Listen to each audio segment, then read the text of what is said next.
Assalamualaikum warahmatullahi wabarakatuh and a very good evening. My name is Muhammad Shafiq bin Zulkifli. Today I'm going to present about LRT3 delay, a case study on risk management in integrated project management. Basically, LRT3 delay because ineffective risk management integration causing by project delays and cost escalations. The case background for this project, that is LRT3, that is connects between Bandar Utama Tujuan Setia Klang, covering 37 km with 20 stations. Originally, it is been launched in 2015 and expected the completion by 2020, but currently it is being extended to 2025-2026. Project cost is being fluctuated from 36.6 billion ringgit Malaysia to 16.6 billion and currently at 21.9 billion. These delays is attributed to COVID-19, design changes, funding reviews, and also coordination challenges. The risks, key aspects, and challenges. The first one is because of the schedule delays, the land acquisition, and pandemic restrictions of COVID-19. Basically, the schedule delays because of COVID-19 is due to manpower that is being cut into 50%. And from the scope of revisions, it is being redesigned and also reapproval from the management of the project. This is because in terms of technology and also the current trends of the designs. In terms of cost overruns, the poor forecasting and weak contingency allocation in terms of cost, because there is the length of the project is being prolonged. In order related towards the stakeholder coordination issues, it is because of across multiple government and agencies and contractions. So basically, the stakeholder, for example, this is the governments, the MRCB, Dana Infra National Berhad, MRCB, that is Setia Utama LRT Sdn Berhad, and also Pasarana itself.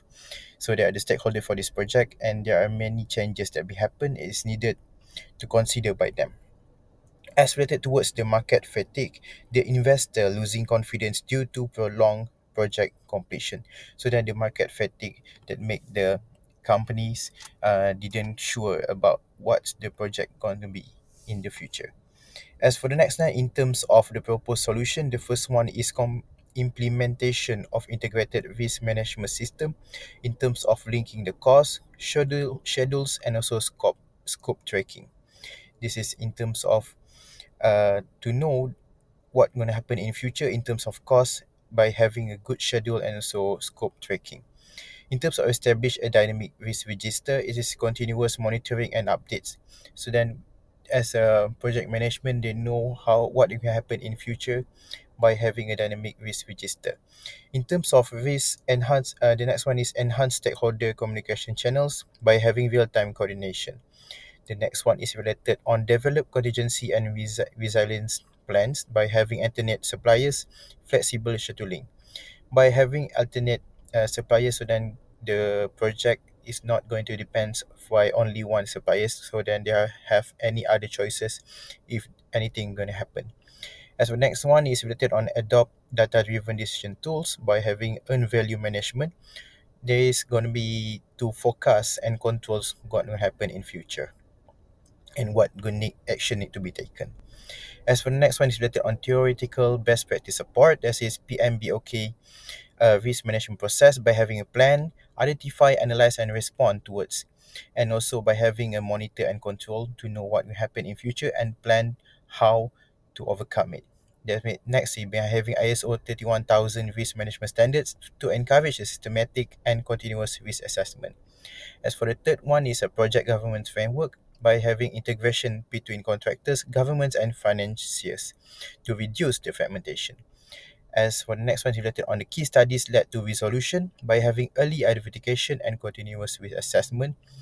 And the next one is clear definition of scope and accountability, integration of digital tools for project progress visibility, and the next one is strong communication and governance mechanism across the project levels. So this can resolve the issue that you're having.